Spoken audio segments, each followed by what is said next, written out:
Bismillahirrahmanirrahim. Assalamualaikum warahmatullahi wabarakatuh. Alhamdulillah, puji syukur kepada Allah atas segala nikmat yang Allah berikan kepada kita. Allahumma sholli ala Sayyidina Muhammad wa ala ali Sayyidina Muhammad.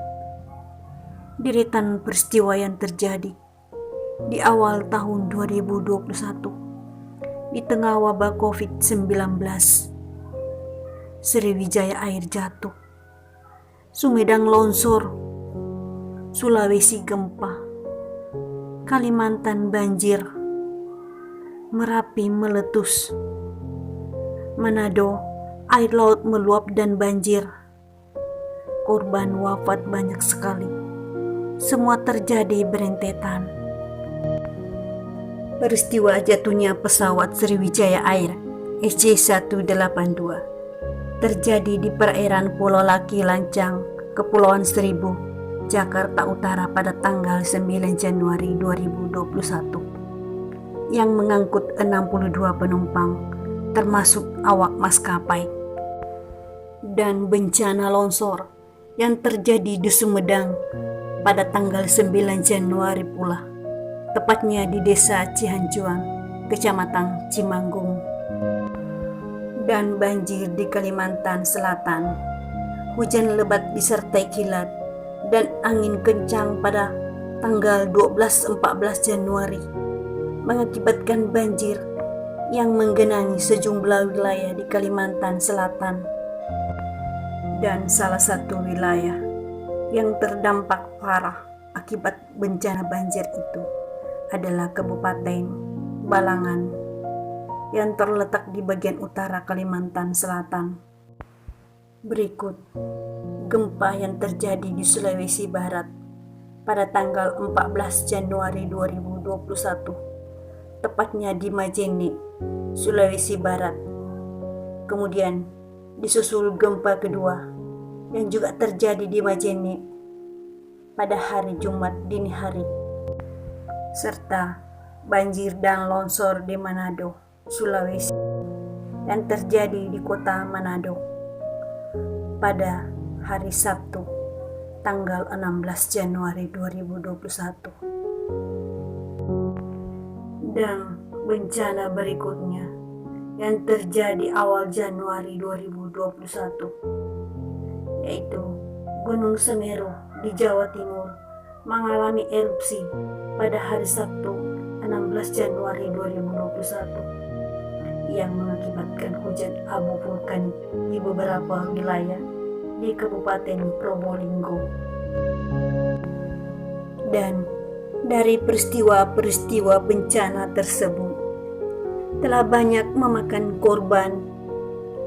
Rasanya kita sedang diingatkan bahwa selama ini kita terlalu fokus dengan COVID, terlalu takut mati dengan COVID, seolah-olah kematian cuma datang dari COVID. Padahal kematian bisa datang kapan dan di mana saja kita berada dengan berbagai cara jika Allah berkehendak. Kematian adalah kepastian. Hanya Allah yang mengetahui waktu dan caranya. Sebab itu, manusia diwajibkan bertakwa dengan berbuat kebaikan sepanjang waktu, serta mengingat dan menyebut asma Allah setiap detik kehidupan. Sebab kematian bisa datang kapan saja tanpa mengenal usia, status sosial, ataupun kondisinya, baik sehat maupun sakit. Jika sudah takdirnya, maka manusia tak memiliki kemampuan apapun untuk menghindarinya. Allah Subhanahu wa Ta'ala telah berfirman bahwa kematian adalah hal yang nyata, bukan sebuah akhir, namun awal dari fase kehidupan yang baru. Dalam surah Ali Imran ayat 102, yang artinya, Hai orang-orang yang beriman, bertakwalah kepada Allah dengan sebenar-benar takwa kepadanya. Dan janganlah sekali-kali kamu mati, melainkan dalam keadaan beragama Islam. Firman ini merupakan peringatan dari Allah untuk senantiasa beribadah dan mengingatnya, sebab merupakan kerugian terbesar ketika seorang hamba meninggal dalam keadaan selain Islam. Dan berikut surah Ali Imran ayat 145 tentang kematian, yang artinya sesuatu yang bernyawa tidak akan mati melainkan dengan izin Allah sebagai ketetapan yang telah ditentukan waktunya. Tafsir ayat ini bahwa setiap hamba Allah akan meninggal dengan sepengetahuan dan atas izinnya. Tidak ada yang mampu menentukan kapan dan cara kematiannya sendiri, sebab merupakan sebuah ketetapan yang hanya diketahui oleh Allah sebagai penciptanya. Surah Ali Imran ayat 185. Tiap-tiap yang berjiwa akan merasakan mati, dan sesungguhnya pada hari kiamat sajalah disempurnakan pahalamu. Kehidupan dunia itu tidak lain hanyalah kesenangan yang memperdayakan, dan kematian bukan akhir dari perjalanan seseorang, melainkan sebuah jalan untuk mencapai kehidupan baru yang lebih, yaitu kehidupan di alam kubur dan di akhirat yang kekal nanti. Berikut surah Al-An'am ayat 61, yang artinya, dan diutusnya malaikat-malaikat penjaga, sehingga apabila datang kematian kepada salah seorang di antara kamu, ia diwafatkan oleh malaikat-malaikat kami, dan malaikat-malaikat kami itu tidak melalaikan kewajibannya. Malaikat pencabut nyawa senantiasa menjalankan perintah Allah untuk mencabut nyawa siapa saja yang dikehendakinya. Bagaimana malaikat tersebut mencabut nyawa tentu berdasar dari segala amal perbuatan yang dilakukan di dunia. Surah Al-Mu'minun ayat 99, yang artinya, keadaan orang kafir apabila datang kematian kepada seseorang dari mereka, dia berkata, "Ya Tuhanku, kembalikanlah aku ke dunia." Orang yang sudah mati tidak akan mampu kembali ke dunia untuk memperbaiki kehidupannya setelah kematian. Oleh sebab itu, kita yang masih diberi kesempatan wajib bersyukur dan memanfaatkan segalanya untuk bekal kehidupan di akhirat, agar tidak menjadi orang yang menyesal. Berikut surah tentang kematian. Surah An-Nahl ayat 61. Apabila telah tiba waktunya yang ditentukan bagi mereka, tidaklah mereka dapat mengundurkannya barang sesaat pun, dan tidak pula mendahulukannya. Jika Allah sudah menentukan waktu kematian seseorang, waktu kematian yang telah ditetapkan tersebut akan terjadi dengan tepat, tidak maju ataupun mundur, walaupun sekejap saja. Surah Al-Waqiah ayat 60, yang artinya, kami telah menentukan kematian di antara kamu, dan kami sekali-kali tidak akan dapat dikalahkan. Allah Maha Kuasa atas segala sesuatu, tidak mengalahkan kuasanya, termasuk tentang kematian. Allah lah yang menentukan kapan dan di mana hambanya akan kembali kepadanya. Surah Al-Haqqah ayat 27 yang artinya, wahai kiranya kematian itulah yang menyelesaikan segala sesuatu.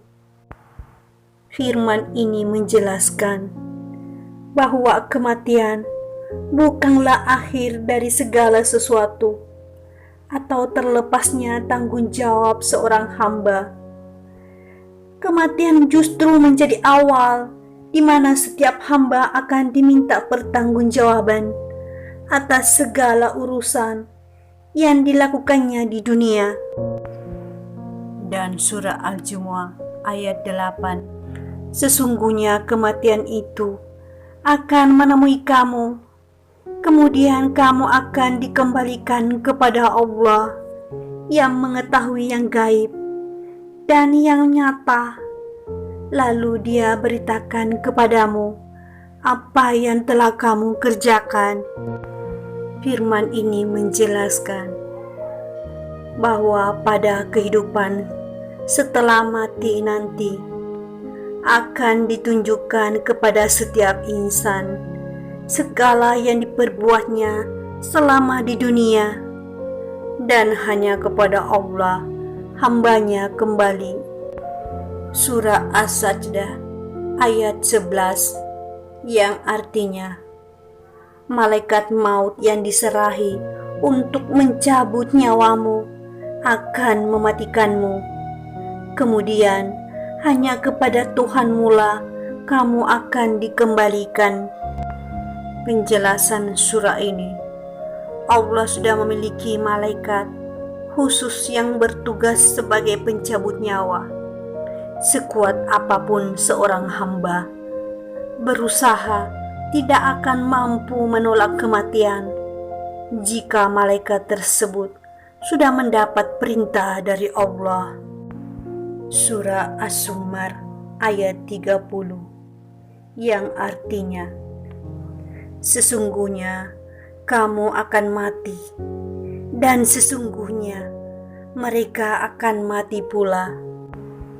Jelas dari firman ini bahwa semua yang ada di dunia tidak kekal. Semuanya akan merasakan kematian. Surah An-Nisa ayat 78, di mana saja kamu berada, kematian akan mendapatkan kamu, kendati pun kamu di dalam benteng yang tinggi lagi kokoh. Penjelasan firman ini bahwa Allah dan malaikat pencabut nyawa senantiasa mengawasi manusia, dan malaikat akan siap menjemput hamba Allah yang sudah dikehendaki untuk diambil nyawanya dimanapun hamba tersebut berada, meskipun berada di suatu tempat yang kokoh dan tidak bisa dijangkau oleh manusia. Malaikat akan tetap mampu menggapai dan menghampirinya. Surah Al-Munafikun ayat 11, dan sekali-kali tidak akan menangguhkan kematian seseorang apabila telah datang waktu kematiannya, dan Allah Maha mengenal apa yang kamu kerjakan. Penjelasan ayat ini bahwa jangan berharap Allah akan menunda kematian seseorang di waktu yang sudah ditentukan. Seseorang yang sudah diambil nyawanya tidak akan mendapat kesempatan lagi untuk memperbaiki diri. Allah akan memberi balasan padanya seusai segala sesuatu yang dikerjakannya. Surah Al-An'am ayat 2, Dialah yang menciptakan kamu dari tanah, sesudah itu ditentukannya ajalmu, dan ada lagi suatu ajal yang ditentukan untuk berbangkit yang ada pada sisinya. Penjelasan ayat ini merupakan kisah tentang kehidupan manusia yang pada awalnya diciptakan dari tanah dan berbentuk bayi yang lemah. Pada saat itu pula Allah telah menentukan kapan ajal akan menjemputnya. Kematian akan datang pada waktu yang telah ditentukan tersebut. Pada masa setelah meninggal dunia nanti, juga akan ada hari kebangkitan, yaitu ketika semua makhluk di dunia ini dikumpulkan. Demikian 15 ayat Al-Quran tentang kematian beserta penjelasannya. Deretan peristiwa yang terjadi di awal Januari 2021 begitu menelan banyak korban. Innalillahi wa inna ilaihi raji'un. Semoga Allah mengampuni dosa-dosa para korban peristiwa yang terjadi di awal Januari 2021 tersebut dan memuliakan tempat kembalinya serta memasukkan para korban ke dalam surganya, melindunginya dari siksa kubur atau siksa api neraka. Amin ya Allah.